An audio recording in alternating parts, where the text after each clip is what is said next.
I can edit and cut anything you want. Oh, he wants to record it so he can make me look bad. Not at all, because I'm gonna have the original version, and then I'm gonna have like the longer, extended, uncut version, just like South Park did back in the day. Go live in 5. It's time for ignition and straight up automobile pimping.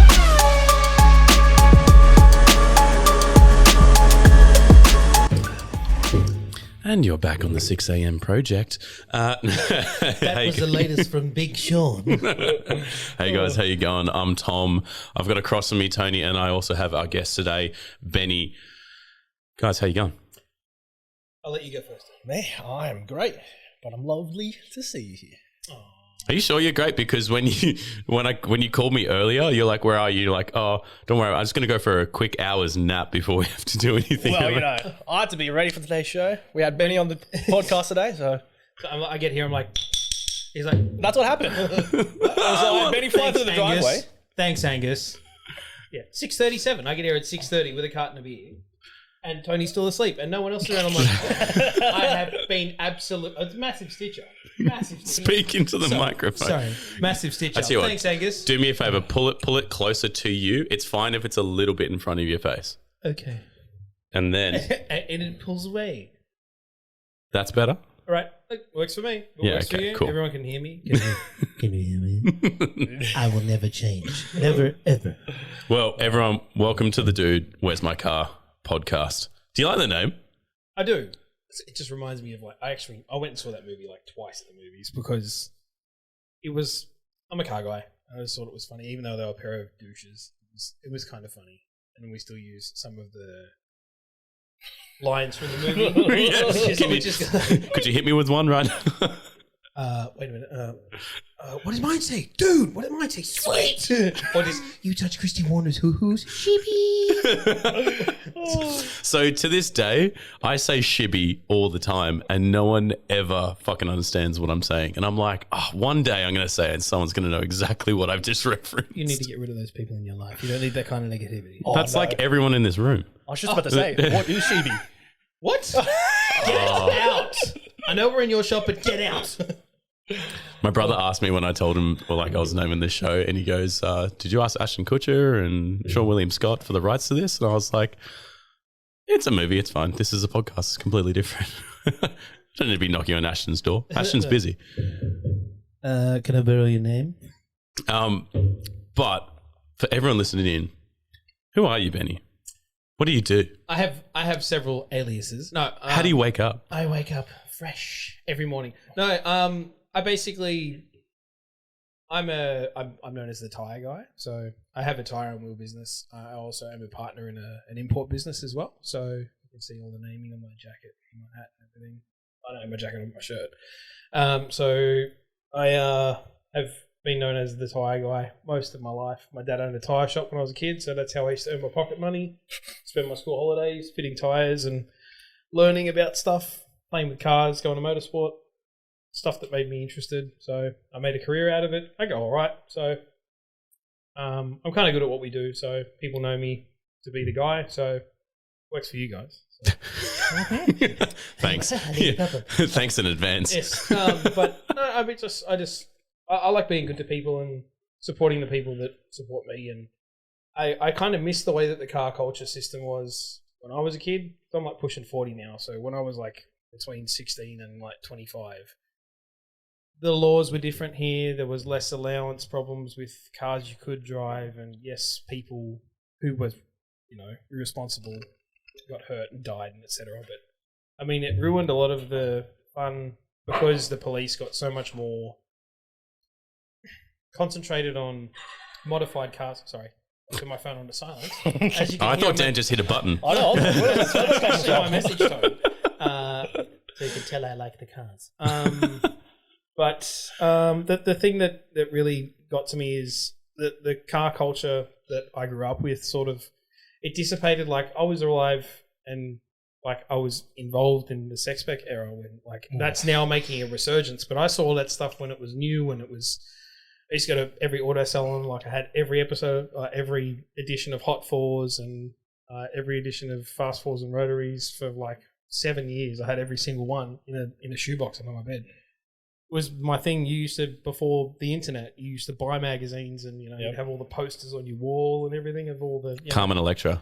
I remember going to the toilet. I remember we used to go to the toilet and that old man's stash was just next to the toilet seat. And I was like, whoo, what are these? What, this one? This one, and then like every couple pages down, you get the big poster. Yeah. Oh, you dude, get- like, oh. it was like you pull them out and like there was several different ones you could have throughout the magazine, which was cool because they made it for enthusiasts, which is...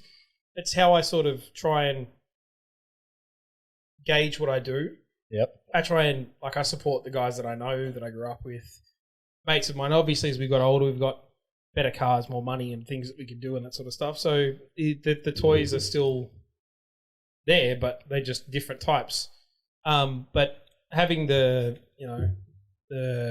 blessing of being exposed to a lot of stuff when it comes to, like, the technical side of what's involved in making a wheel and a tyre and going on factory tours and working in wholesale and having exposure to design and engineering and that sort of stuff. It makes a difference to the way that you view stuff. So I take it pretty seriously. Like, it's not just my job, it's my life. Yep. So I focus a lot of energy into it. And whatever else, I don't focus my energy on my business. I focus on my family. So that's the crux of everything that I do, is obviously try and make my life better for my family, and then I try and make everything fair and reasonable for everyone who wants to either be balling on a budget or just know what they want and they're happy to have the right kind of solution given to them. So Contact Patch Solutions is the name of my business for Tyre and Full Wheel. plug. Oh, shameless. Absolutely shameless. But, no, but that's a name that actually one of me and my boys came up with when we were eating dinner one night. And so it's sort of stuck, and we've gone with it. So, but it's been good because we've had some stuff with Time Attack, which you boys saw. So the import company, The R31 was, R31 is just mint. So yeah. it got a lot of attention, and even DK, so Tsuchiya, saw the car. He knows the car so I'll make this long story as short as I can. Elevator pitch me, go. Okay. 1 minute, 60 seconds. Go. 60 seconds. Go. But we so me and my business partners have relationships in Japan with certain people. One of whom is Max Arito, who is still a current development driver for Yokohama. He has a huge allegiance to Yokohama over in Japan. I do here. So I saw the car for sale. Ian Baker put it up actually in a blog or like just a Facebook post that it was for sale. I'm like, and I read it, and then my Japanese wasn't so great, so I translated it into English. I'm like, I'm pretty sure that says for sale.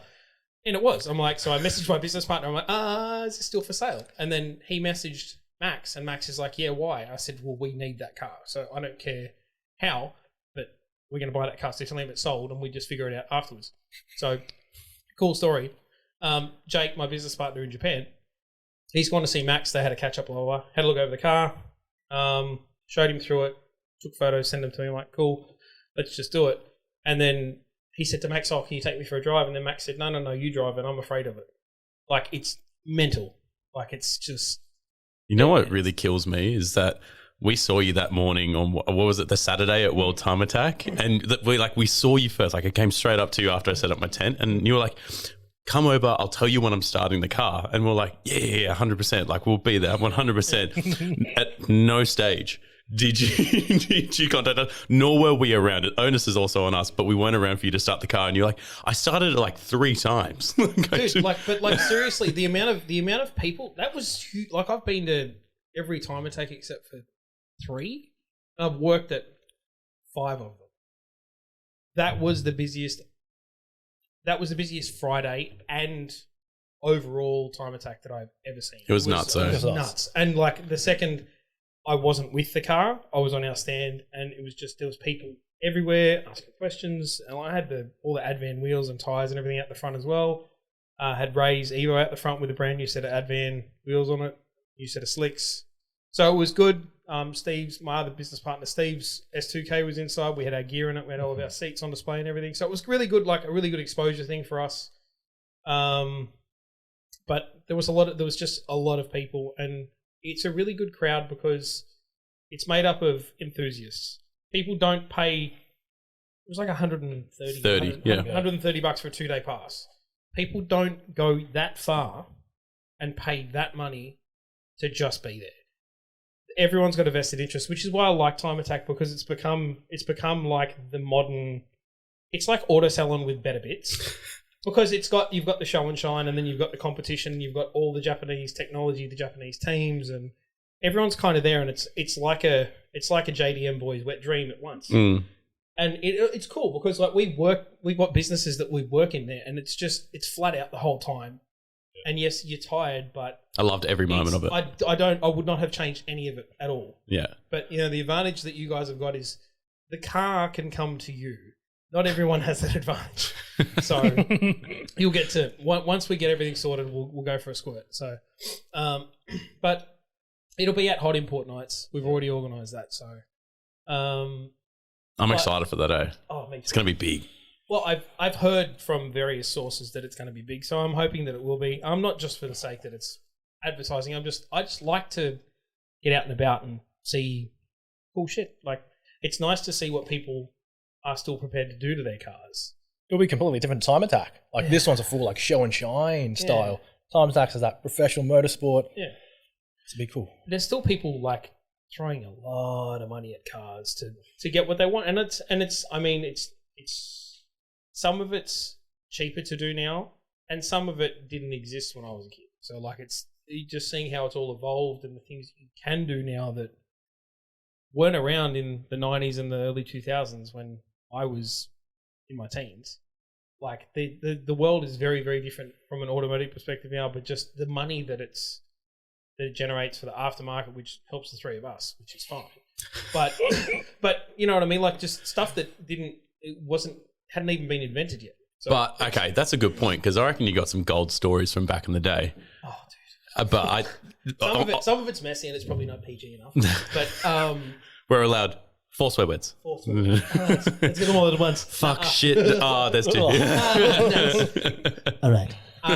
No, what I mean is it's like not just the growing up and seeing all the different cars and the cars that you had and all that type of stuff. Would you say the accessibility of getting whatever you want is there today for cars, but the money is a huge factor now?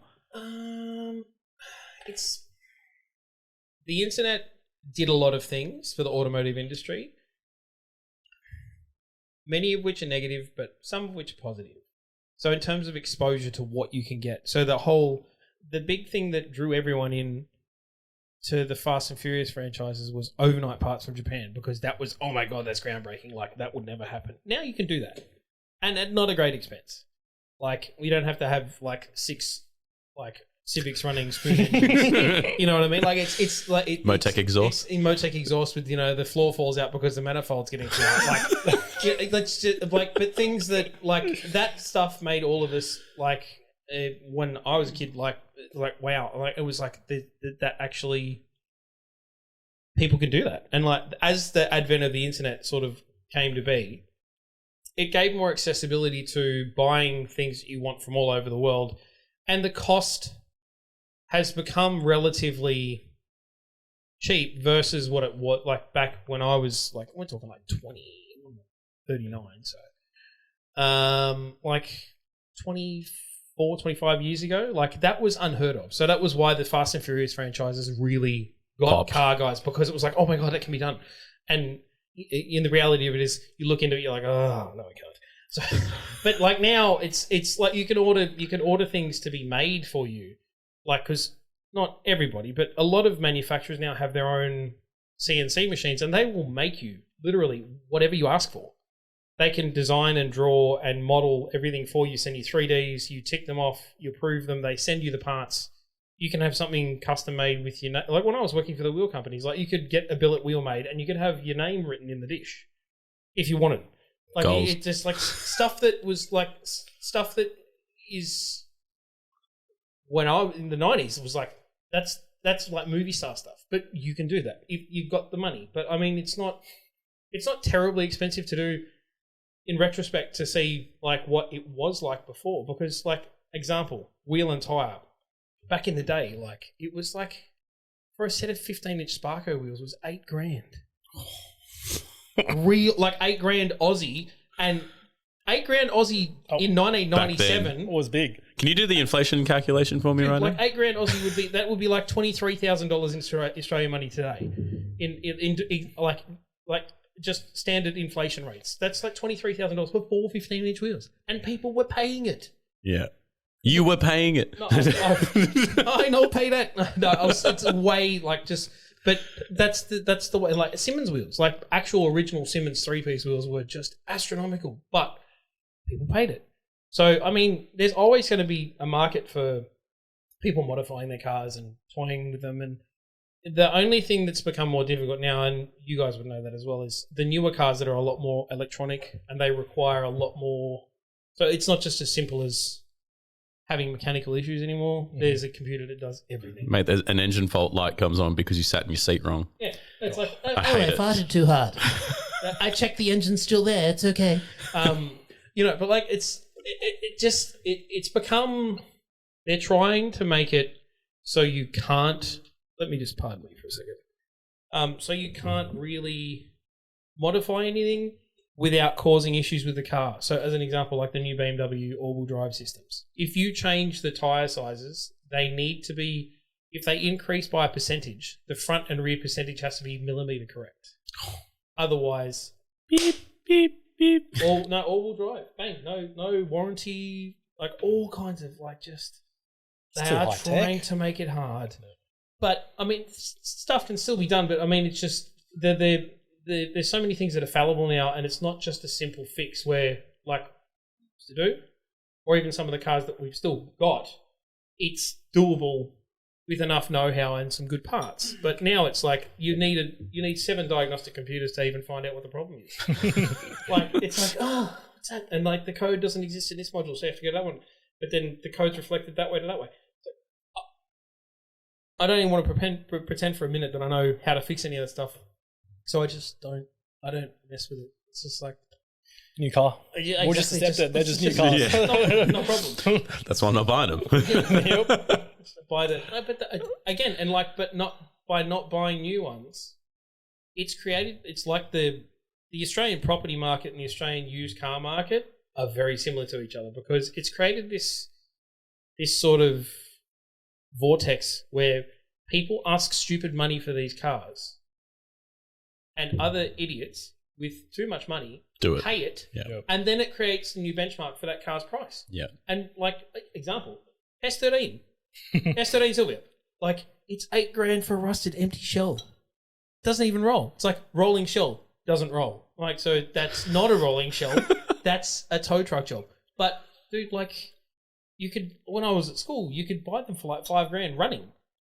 Like and Those like, days, when were we? dude, like just like, but and they're not worth any more now. It's just scarcity and falsified market is making things unaffordable for people who actually want to enjoy the cars. And it just I've got mates that have got them that are, like I've got one of my mates that does drifting, who I sponsor.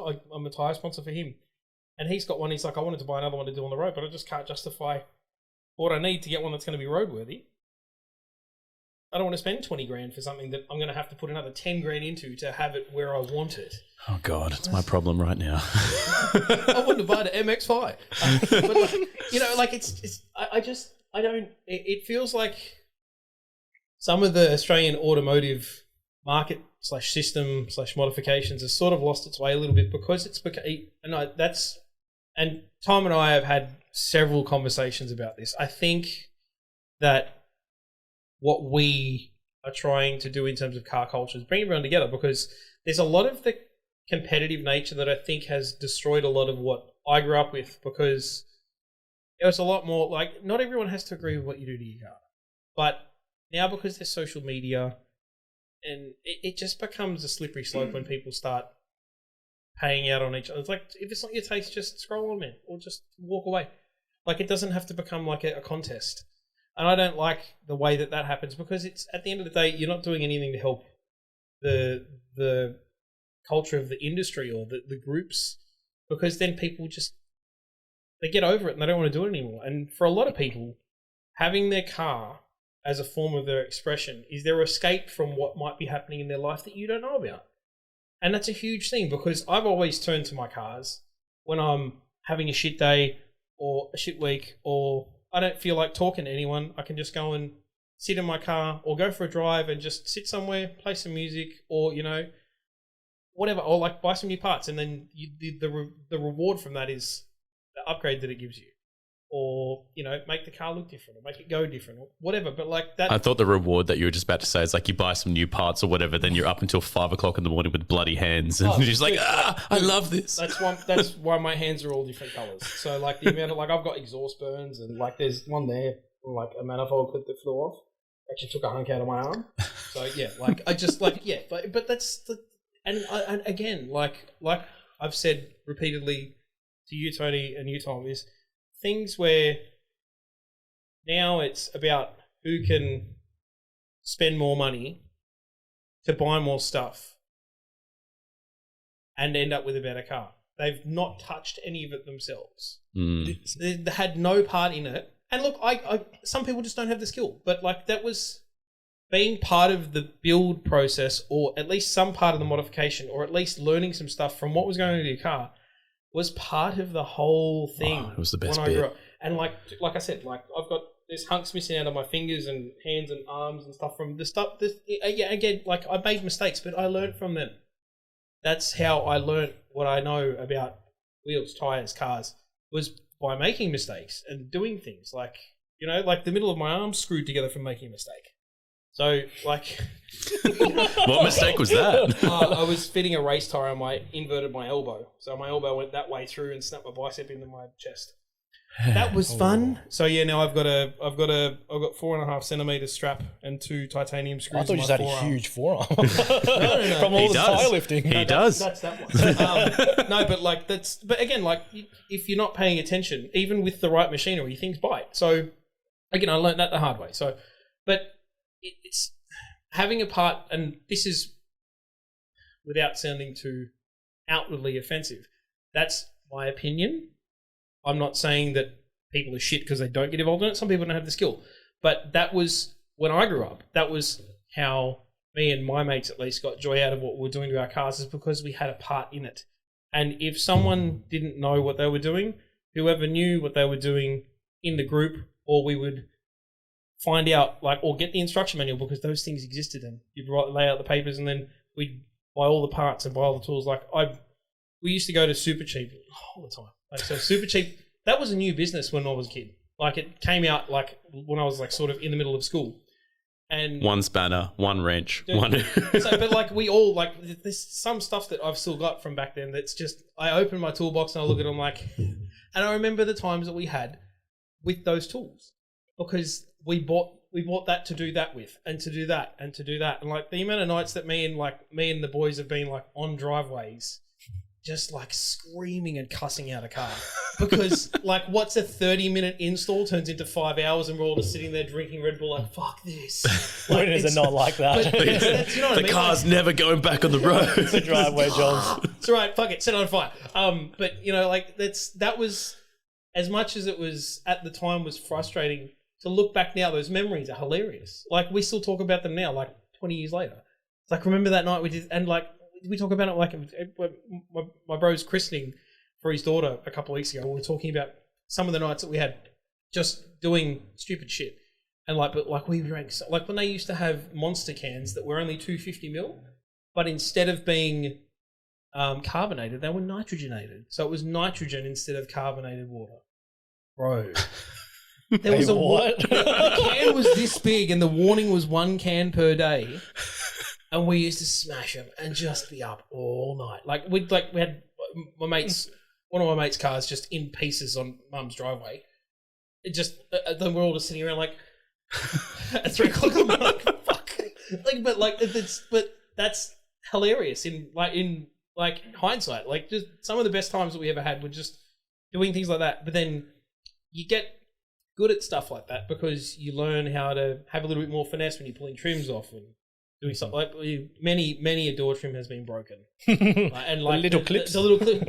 I gotta say, my favorite thing is just to spring load it on people. And Tony knows that I love spring loading shit on him, because the amount of stuff that we even did to that ute that's sitting outside right there, I'll just be like, I bought some new seats. Should we install them? Do you know how to do that? No. Well, let's just learn together. What becomes like, it should be like 4 bolts, right? Like, and probably just a few wires. We can just unclip. 3 hours later. Yeah, essentially, it's like 1 o'clock. We're in the workshop on the floor, just like. Just What do we find underneath those leather seats? Oh, apparently. So, fun little fact. I don't know what it is, even though I started with fun fact. Fun fact without the facts. So it's just fun. I'm not sure if it's facts. Fun fact. But when we pulled the stripping off the foam in the seat, we're like, that looks like electric heating. Like, that's the same stuff that you get in like electric heated seats. But there's obviously no button for electric heated seats in the Holden. But we're like, why is all this electric seat? You know how it comes out? It comes out like a really thin pad like this. It's got the zigzags in it and like these little circles. And I was like, that's heating. Like, It's a Pontiac G6 seat. I don't know. A car in America that actually has options. Yeah. Not made in the backyard by Bob and Dave. That's the fun fact. Yeah. But that night, I would never ever forget. It was like 1:30 in the morning, and I was like, "Okay, I'm glad we did this, but I probably should stop doing this." Did you hook it up and toast your buns? That was the night though. That was the night where we did call another mate, and we're like, "You've worked on all your cars on Holdens. Can you tell us how to do it?" And he was like, "Yes." So we FaceTime each other, and he just went through. Oh, it was Chris. This, that, It this, was and that, Chris. and then don't break this and don't break that, and off you bang. But that's got the it done. thing. It's like when you've got, if you don't know, generally, and like I said, there's always everyone in a group. It's like a band. Everyone plays their own instrument. Everyone has a strength usually in a car group, and that was how it was like a tribe. You used to like form your own little tribe when you were into cars. You'd find out who could do what and who knew what about. And So you just recruited team members. it's like, but it makes it a better experience for everyone involved because, and not everyone has to contribute per se in terms of what they can do, but like when you got people in the group that you know and trust that have ability to do stuff when things go wrong. So if you're going, we used to do what's called halfway hang. So you go for a cruise to a spot, hang out there for an hour or two, and then you go cruise somewhere else, eat, cruise to another place, and then you hang out there, and then you go home. And that was how we did it. But if something happened along the way, there's always someone in the group Who has a toolbox. Has a toolbox. Like so, I've got in my van and in my car, I've got a rattle gun, fire extinguisher, and a small tool bag in my car, and then in my other car, and then my van, I've got full toolboxes. So like if something goes wrong or if someone like has a flat or something, like I've got stuff to do it. So it's just, but it's a safety thing for me as well because people on highways aren't nice. So You're not nice, or people on highways aren't no, nice. it's like they just people nowadays because, and again, the mobile phone didn't do anything except make phone calls when I was a kid. But now, like people be driving along watching their TikTok or TikToking themselves while they're driving. I'm like, dude, it's nuts. Like just but it's from a safety perspective. Like I always think of because I have OCD.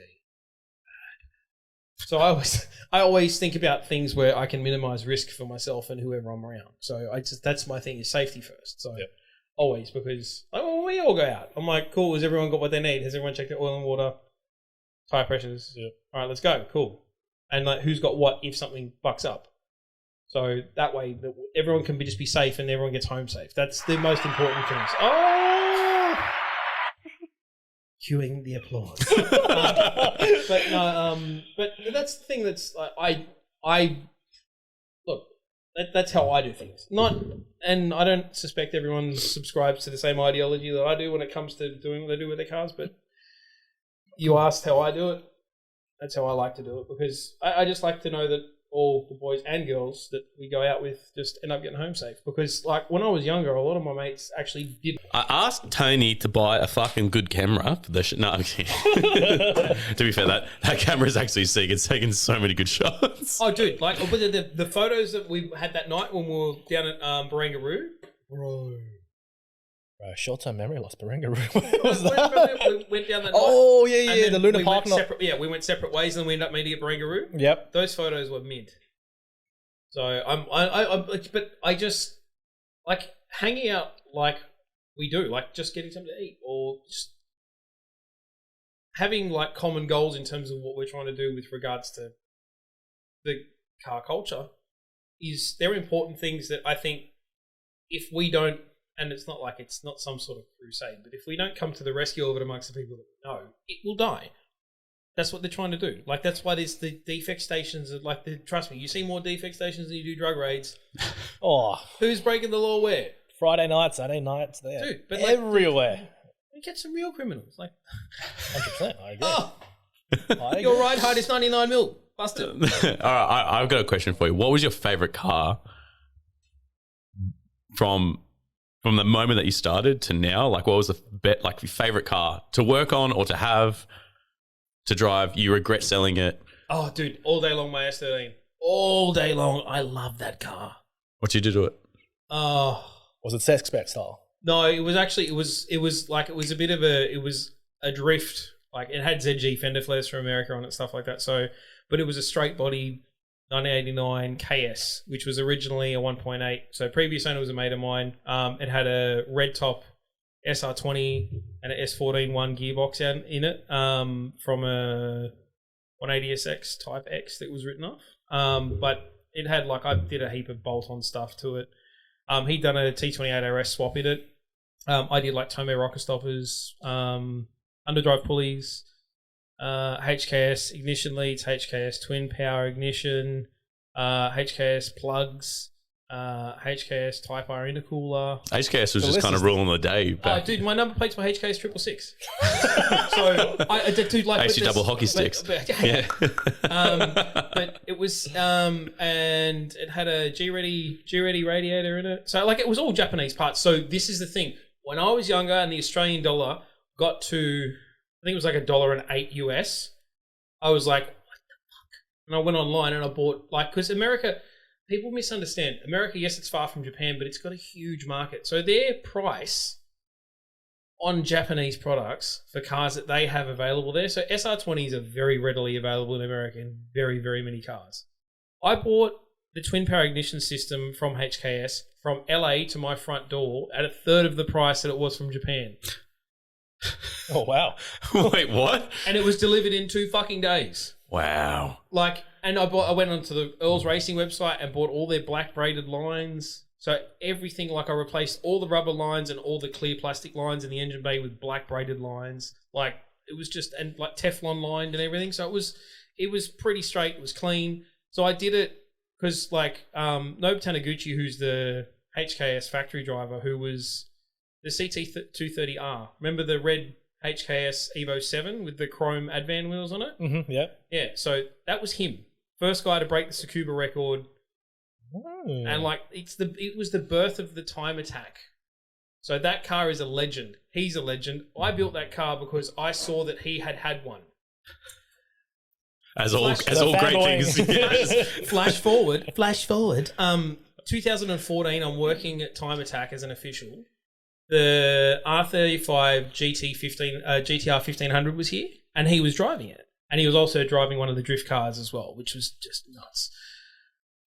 It overheated because Australia's fucking hot all the time. And it overheated in front of me the first time, and then they let it cool down and pumped a bit of cool air into it and then drove it back. And then it ran again and broke the world record for a GTR lap time.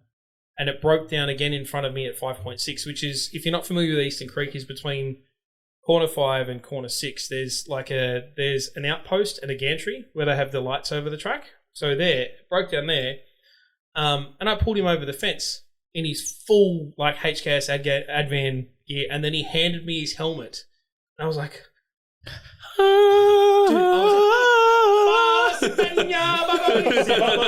it was such a I was trying so hard not to fangirl over him. You had to be cool. You had to keep it cool. I was like, and I had my HKS shirt on. He goes, "Oh, you like HKS?" I'm like, dude.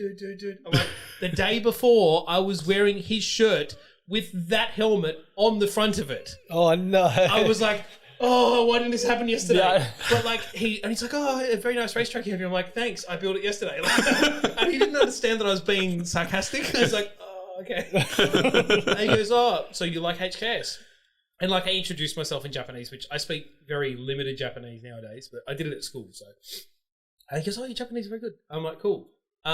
He goes, "Oh, do you have a car?" I was, "Oh, yeah, no." And I showed him pictures of my 13, and he's like, "Oh, very nice." I was like, I had to deep breathe because I nearly wet myself. I was like, oh my god. And then he's like, "Oh, you mods?" I'm like, "Yeah." I showed him my engine bay. He goes, "Oh, HKS, very good." And then I showed him the other place. He goes, "Oh, very good." Like HKS 666. I was like, "It's just there on the hill." And he looked. He goes, "Oh, very good." And then he bowed at me, and then got in the ARDC car, and then went off, and they towed his car. I was like, and I was like, "I'm never washing this hand again." Like, it just like, that's like, It's moments like that. they're the experiences that have kept me in the Matrix. You know what I mean? Fuck me at World Time Attack. Jesus Christ.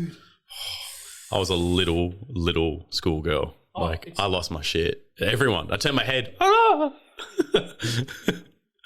But the people that you meet, that because like we've all been fanboying over JDM our whole lives, you get to, and like people say, don't meet your heroes unless they're Japanese. You meet your heroes and they're Japanese, they'll bow to you. I'm like, what the fuck?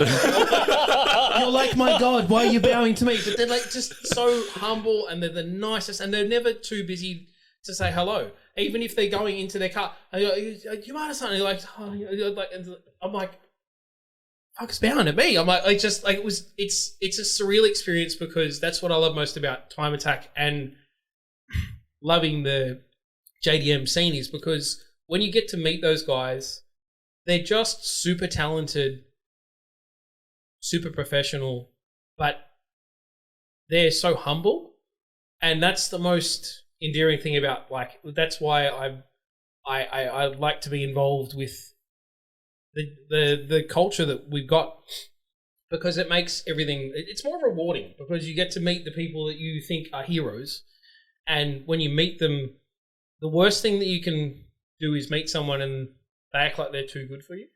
And that happens a lot with sports people on the whole, regardless of like. I know what you're saying. You know what I mean? But like when you meet a super driver who you've been following and like they're just cool. Yeah. Like, I like that. I'm never washing this hand again thing. You know what I mean? Like it's just like you feel like you've met, and idolizing someone can be a slippery slope as well because you get too caught up in it. But like when you meet someone that you've thought is super cool and they just turn out to be a normal guy who's as into it as you are, that is so... It's almost rewarding. It is. Like that's the word I was looking for. It's rewarding because you're like, well, I haven't wasted my life. Yeah. You know, it's... If anything, it makes it more... It gives you more motivation to, you know what? This isn't a bad thing. Yeah. Because it's like, you know, there's a lot of things that you could be doing with your money and your time that are much less constructive. Yeah. Like, none of us are heavy drinkers, no one's into drugs, that sort of stuff, but there's other ways that people are just, I won't say wasting their lives because that's a bit of an insult to other people, but if that's what you enjoy, that's fine. But like what we enjoy, it I think offers a lot more reward because we get exposed to those kinds of people, those kinds of cars, that kind of festival. And yeah, people are like, oh, you're just wasting your money and your time. It's like, but yeah, the reward is for me. I don't care what you think. Like, you know, it's just... I find it much more interesting to see where things are going. Like, example, like the Toyota hydrogen project. That is exciting. Yeah. Because I'm like, electric can go in the bin. Because like there's nothing exciting about electric cars. I'm sorry. Ever been to an electric drift track before? But I do. Like I love the hypercarts are cool because you can drive. They speed mitigate themselves because they're obviously direct drive. That's cool. That's fun. They're fast. But when it comes to a sports car, like my doctor's got 2 Teslas. I've driven both of them. Yes, they're fast. But did I enjoy it? The first time kind of freaked me out because they're fast. And my brain was like, do not compute. Like, because we were moving so fast and my brain's, what the fuck's going on? Like, where's all the noise at, bro? Like, but it's just, it's... Gives you a whole new meaning to road noise though, doesn't it? With wheels and tires. But I don't find them interesting. As a commodity, yes, it's a good idea, but I mean, the Australian power grid's already a joke, but that's another episode. Yeah. Like, if you run Part 4. If you run your refrigerator and your air conditioning, you'll have no power tomorrow. Like, but you know, like the amount of power consumption that is required to charge those things is just astronomical, and our grid won't be able to do it. So, but that's another thing altogether. Anyway, I want to know where the car went. The S13. I sold it to a guy, and it was such a struggle to sell because it was before COVID booming. Just before the COVID boom. No, dude, it was like nearly 10 years ago. But no, like it was but like before, but like a year later, I could have sold it for more than double what I sold it for. I should have sold it for double what I sold it for when I did, but I was in a bit of a situation. Long story short, my son was born prematurely, and I needed to sort it out. I needed to sort it out. So I had bigger things going on. So, and my kid's more important than any car. So. It's just a car. Yeah, it's just a car. I'll get another one, and I did. I got a much bigger, much more powerful, angrier cousin. I got my cars. I bought my S13's dad. So that's what we did. That's what the 31 is. So, but I sold it to a guy who was looking at the car online. Turned out he was like a cardiologist. But just mad about JDM cars. I turned up to show it to him, and he's like, "Oh wow!" I'm like, "What?" He goes, "Oh, it looks as good as it did in the photos." I'm like, "What?" And he was like, "At the time, people were just low running everything, like asking for big bucks, and they were just shit boxes." And he turned up, and like half the stuff that was in the photos wasn't on the car, and that he turned up, mine was all there. Opened the bonnet, and he looked like I was in the driver's seat. I started it for him, and then he opened the bonnet, and then he looked. I saw him go like this with the bonnet. And he's like, "It's all there." I'm like, "Yes." It's supposed to. It doesn't run without all of it. He's like, should be like, "Oh, sorry, I actually took the hamster wheel out. I can put it back in if you want." But big piece of cheese. But he was, because he'd been to see 3 cars that week, and then opened the bonnet, and half the stuff that was in the photos online had been just put back to stock. He's like, to sell outside. And he's like, "So, but the pictures show, oh yeah, but that's sold now." He goes, "But I didn't come here to buy the car with a stock air intake." So like had all the gear on it, and he was like, "Can you take me for a drive?" So I took him for a drive. We did a couple of streets, and then he's like, "Oh, how fast is it?" And then I showed him. He's like, "Can I drive it?" I'm like, "Buy it, don't you?" He goes, "Yeah." I said, "Well, you probably should drive it first." So he drove it. We went up, turned left, turned right, and then he pulled over at the side of the road and pulled his phone out. I'm like, "Are you okay?" He goes, "I'm just finding the nearest bank." And we went straight to the bank, and he gave me the money, and then gave me an extra $200 to get an Uber home. Good man. I'm like, pay for your Coca-Cola. Pat you on the back. But it wasn't I let it go so cheaply. But again, situation. And that's the case of always shoulda, woulda, coulda, though, right? You can't live like that. You can't. In retrospect, there's things that I could have done that would have allowed me to keep the car, but were they responsible? Probably not. So I did the right thing to make sure that things were right at home. So I mean, but yeah, again, if I could have kept, there's probably 3 of my cars over time that if I could have kept for any reason, I would have, because now they're just. The money that people want for them is just but I kind of miss them because I had experiences with them, and as I modified and or built different cars over the years, physically, I haven't done all of the work. Obviously, I've had my mates help me and that sort of stuff, but being a part of the process was a huge learning curve for me in terms of moving forward in how I work, like what I do for work, and things that I know will benefit my customers and that sort of stuff. So I mean, but yeah, I'm like I said, I'm far from the most learned person when it comes to automotive stuff, but I know enough to do what I got to do. And if I don't know, let's learn together. on that point though, because it'd be so dumb if we had you on the show and we didn't ask you about wheels and tires. So I would just love to know.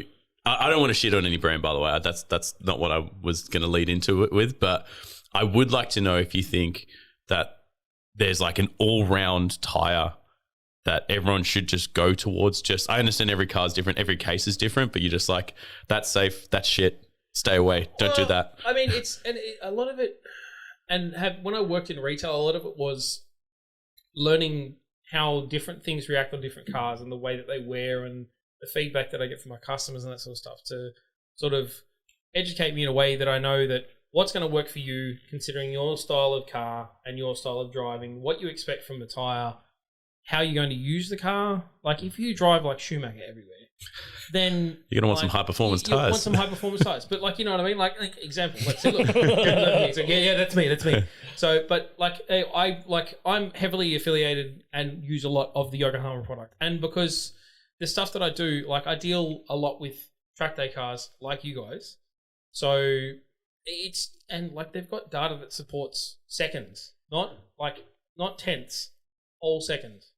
I didn't believe you at first when you told me that those Yokies were going to shave like 4 or 5 seconds off our lap time until we did it with different tires, and I was like, "Holy fuck, like, that's different."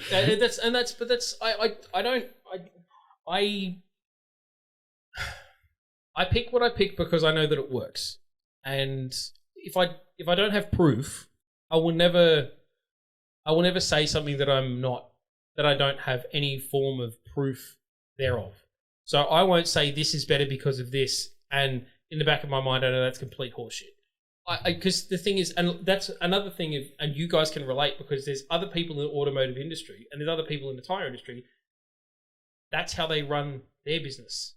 They just tell people what they want to hear rather than the truth. And like it's not anyone in particular. Like I've worked in New South Wales and in Victoria, and there's like the majority of people are cut and dry. They tell you what's what, but some places will just, I've got these in stock. That's what you get. Yeah. They'll just sell you the stock. Yeah, but like I've had a customer say to me before, "You're just saying that because you've got them in stock because obviously they've been burnt by that." I'm like, but I have them in stock because they work. Touche. But no, because and my method when I was working in retail stores was go through the top 20 and order a set of each. Yeah. To have them in stock because they've sold the most out of everything that we've got. Obviously, it's working. It's not hard, but it's the last thing I want when I do a job is problems for my customer because they become problems for me. Nobody wants comebacks. All you want is fuck yeah, get me more of that. Yeah. You don't. I would rather cop a bit of a hit in terms of selling a better product at a lower profit to guarantee that I'm within my customer's price range, but I give them the best performing option that is possibly available because they're going to be like, that was fucking amazing. Like, and I've like, you've done the test. Yeah. Seconds. It's not tenths, bro. It's Seconds. Yeah. Like legit, I can't make that up. Like it was legit seconds off the time. I was like, the time. Same car, same driver, same track, same wheels. I might add too, but a different rubber. That's all it is. So I mean, and results speak for themselves. So I mean, I do a lot with that. The Nankang CRS tire, it performs well. The AR1 performs well as well. But like, I mean, most of the stuff that I do is like I do sort of performance cars and up. So I did a lot of just general mum and dad cars when I was working in retail, but that's not my business model now because I'm sort of aiming at a different demographic. So it's the upper echelon. No, it's more aimed at people that do what we do. Yeah, enthusiasts. Enthusiasts. Like who care? I'm more about the enthusiast market than I'm about the mum and dad market, and it's not that I won't do it. Like I've still got friends. Like I did my mate's mum's car the other day because I can still do it. It's just like he's like, "Hey man, my mum needs some tires." I'm like, "Cool." So I still do it. Yeah, but like, you're not going to do that for everyone. I don't do it for everyone because it's I try and to be very good at what I do. I put all of my concentration into doing it a certain way, and because of my OCD, the same 6 steps get followed every single car. The only thing that changes is the hardware and the vehicle. That is it. Okay, so on that then, because I do love certain brands of tires. I also love certain brands of wheels, but let's stick with tires just for now. Do you think people are crazy who just love a brand, right? Let's just say it's Bridgestone, and they've used Bridgestone for 20 years, but they've had like 5 different cars, but they won't give in to the fact that maybe a Bridgestone was not good for that particular car, but they love the brand so much that they're like, oh no, it's going to be great. But then they're fishtailing like everywhere and they can't control their car. Look, having had the experience of working with all the major brands and some cheaper ones, every tire brand in the top 7 brands is going to make a very, very similar product because that's how they vie for market share. So everyone's going to have a similar.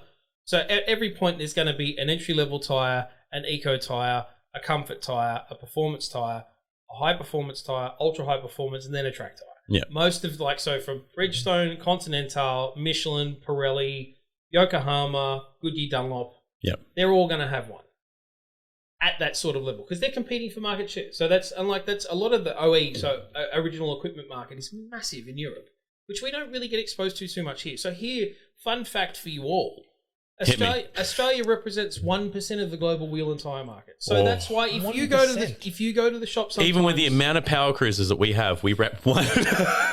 I know. Shocking. But they're just facts because of the size of our market.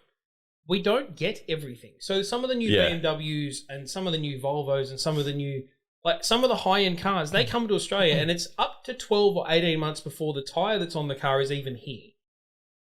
And some people refuse to believe that. I'm like, you've bought a car that there is less than 100 of in the country at the moment. Where do you think the tyres are coming from? You know what I mean? And again, it comes down to understanding facts, but some people just don't want to hear it because it's not. And the issue with the world and the internet and everything is everything's become so instantaneously available that people think that a shop front is going to be exactly the same. I'm like, and that's why I got out of doing face-to-face retail in a shop front because it became a bit much for me because I'm a really people person, and people stop being people. Yeah. And I don't. It's cutthroat for the wrong reasons. They're like saying, "Oh, so what's best for my car?" And then you tell them, and then they go back, "Oh no, but I don't want that one." And you're like, "Then why did you ask?" No, I will put it this way because a lot of people they're predetermined the answer that they want because they've done their research. Yeah. They know what they want before they get there. But if you don't agree with it, you're wrong. I'm like, that doesn't make any sense. Oh, but my friend told me, I'm like... Oh, your friend who's never worked in tyres or wheels in their entire life. That's the saying we love the most. My friend told me. That forum said this. What uniform are you wearing? But, it's just... that becomes... And I understand, but the internet, as you guys would understand because you're both in the automotive business as well, it's a dangerous place for people being misinformed as well. Mm. And that is the worst part about automotive forum talk. Yeah. A lot of that stuff is misinformed because... Keyboard warriors. No, it's not just that. A lot of the automotive companies and even some of the tyre companies are giving product to these people for free to review it. Yeah. And then it's the best thing in the world because they got it for free. That's not fair to the marketplace. Yeah. Because it misinforms people. I'm like, well, okay. Have you ever used this one? No. So if you have no basis for comparison, neither do you have any example, nor do you have evidence to support that what you're saying is the best because that's how things are done. Yeah. Actual testing, which we've done. Yeah. Seconds.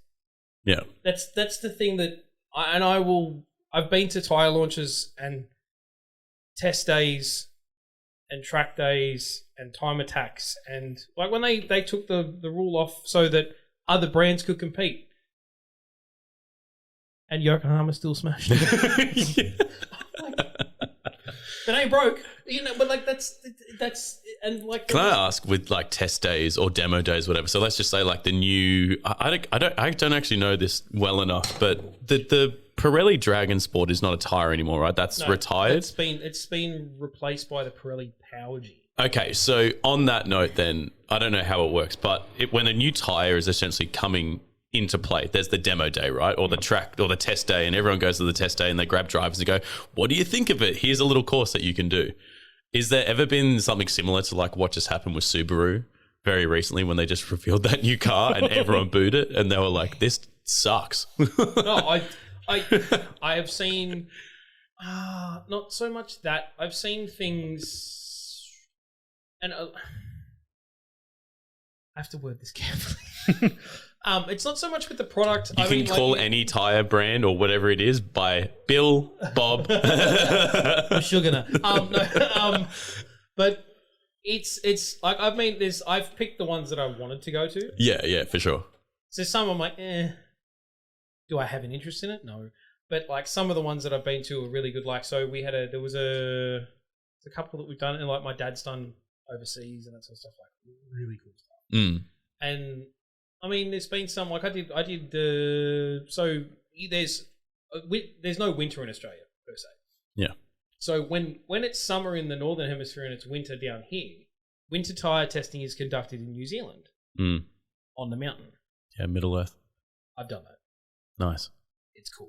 I bet. Like bro, like not just cold. Like it's like minus 35. Yeah. Like yeah. So like, but I got to do that, and that was to understand how the how the fuck do they do that? So they'll have. So do they warm up before they do any? So what they do is like the compounding structure of a winter tire is vastly different. So the way that a tire is constructed is different. They use different what they call polymer chains, which are the reactive polymers that are inside the tire, which when they're heated or cooled at different rates, it maneuvers what you know as the rubber around, and then heats them up and makes them work in different fashions. So tires that are made for snow are obviously only good sub 10 degrees Celsius. Mm-hmm. But the difference between that and a standard tire, we actually did the test. So we had a Golf GTI and an Audi A3 turbo. When are we talking? Like Mark 5? No, Mark 4. It was 2003, so it was early, but same platform. One was on summer tires, one was on winter, and dude, it was like two different cars. Really? And they're the same platform. Okay. The same car with different shell. So largely in Australia, are we the same, just all around? Australia's a summer country when it comes to tires. So we don't get winter tires. There's a limited number. So when I lived in Victoria, there is some winter tire business down there because obviously there is the mountains and a lot of people do go to the snow, and you do require that kind of tire or chains, which on a modern car is not very easily attainable. They started making Kevlar socks and stuff like that, but it's an expensive exercise and it's not always effective. So there were when I was working in Victoria, we had one of the shops. We had a separate mezzanine which just kept all the winter tires on it, which was for like Porsche Cayennes and Range Rovers and stuff like that. So people who go to yeah. But I thought it was just a bunch of people putting chains around their tires, and then going for it. I mean, there's still a bit of that, but I mean, most of the modern tires are mud and snow rated, but there's a difference between a winter tire and that. So. Yeah. Okay. But a lot of the new. We've got 8% on this camera. Okay, after this, I want you to. We can lead into this We've got another 10-15 because this has to be on camera. Yeah. Right. So, but anyway, that's summer, winter. But like I said, I'm not. I use what's right for each car. No, and Yokohama is my favorite choice. But again, that's for my enthusiast market people. A lot of the stuff that's made as a original equipment option for a lot of the European cars. Yeah. It's generally there's billions of dollars of testing in it. They generally get it right. So I'd like to think so. Yeah. So, but again, like some things, it depends on what you're looking for because there's blends between comfort and performance. Some of the high end European stuff has both of those things. But if you're looking for lap times, that's the difference. Yeah. So, that's certainly the difference I'm looking for at the moment these days. To actually tell you what, before we move on, here's a test. What tire would you recommend, the best possible one that he could get right now for his current wheel spec, even though I wish he would change his wheels? I did just talk to Penny before the podcast. Here we go. I have a company track 33, just got a set of 18s, pure track. What would you suggest? Oh, Advent. Track only as Sydney Motorsport Park. Okay, so Advent A052, which is the one above the 8009. So that's a road legal semi-slick, which is basically just a groove slick, but they have a 200 tread wear rating, so they'll actually last. Mm-hmm. You get a few track days out of them. Horsepower pending. I've had those tyres do over 3 seconds faster than the Cup 2 Michelin on the same car, that's same what day. I'd like to hear. So I mean, that's so what do I'm saying it. is like that's a motorsport developed tyre which can be used on the road. But I mean, like I said, you're gonna be fast. we can do it. Can I be straight up? I just wanted to verbally pressure him into actually just doing it. I just wanted it. It wanted me to be Brandalide. It will, man. It will happen. allegiance to the flag of Yokohama. But no, like I said, like I've made my choice. But over the years, I've had some good stuff. Like I had some Falcon semi slicks before the Yokohama stuff was really available in Australia. I thought they were great. That's why I have my 13. So Yeah. I mean, but like it's horses for courses. Not everything works for every car. Yeah. There's something for everyone. But I mean, like I've had some really good results with the Yokohama like mud tires. They go really well. A few of the boys are running around on them. So. They rave about them, so. But yeah, like I said, like I'll sell anyone whatever they want, but if you want my advice, and I listen to I qualify every customer by asking them, what do you want from the tyre? What do you want to spend? And how do you want them to work? Because they're the things that are going to give me, so, okay, well, maybe the Michelin Pilot Sport 4 is better for you. You want comfort and a bit of grip and a bit of performance, but you're a bit more concerned about the tyre lasting longer, you want to use that. But I mean, if people are just like, grip, no compromise. Lifetime, no compromise. I'm here to go 100 kilometers maximum. But also, here's the new thing. The Yaris, not the Corolla GR comes factory fitted with a brand new Yokohama, which is halfway between a semi-slick and an ultra-high performance. What? It's called an Apex 601. It is being released On a next week. GR Corolla. GR Corolla comes on it from factory. Can I say the latest shit that's coming out in GR and Toyota is actually insane. Dude. Even the Yaris's are fucking off their tits. They are off their Absolutely tits. nuts. Absolutely nuts. So, who was I talking to yesterday? One of the boys is like, no, I just bought a GR Yaris because it's faster and more fun. What are you... Yeah. No, one of the boys from Go Garage. He's like, no. He goes, I sold my GDR because I got good money for it, and I just bought a GR Yaris because it's more fun.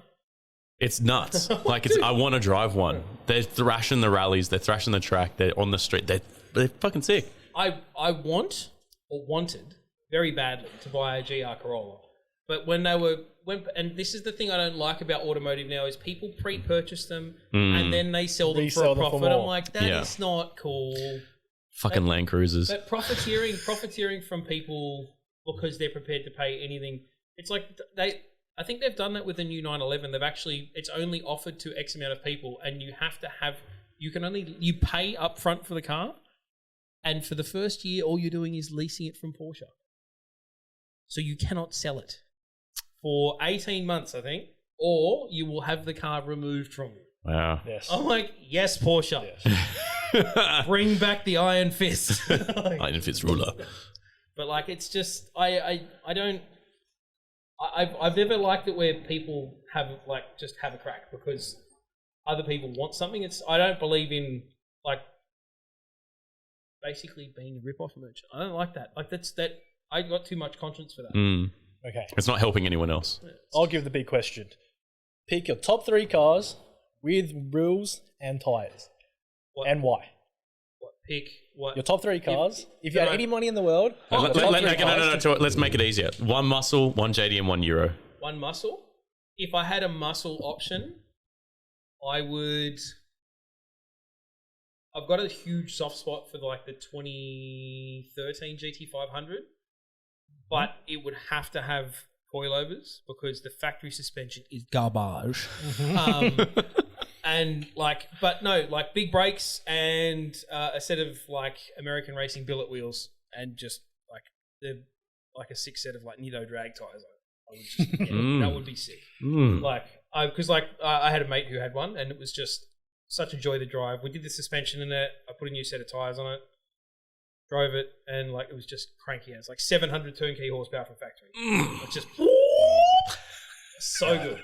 Loved it. Can I get that sound? You know, I'm going to use that clip and I'm going to put it into the podcast record.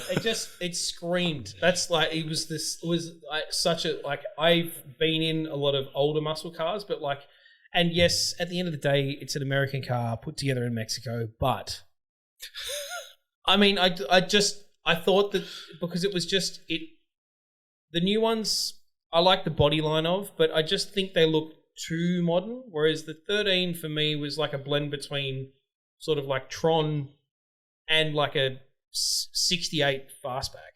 That was the perfect, because it had the right lines. It sort of lined up with what I like in my, because I'm very visually driven by that.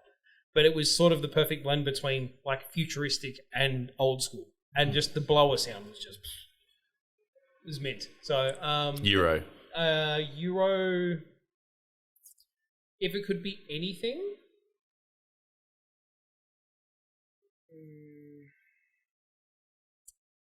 up against it.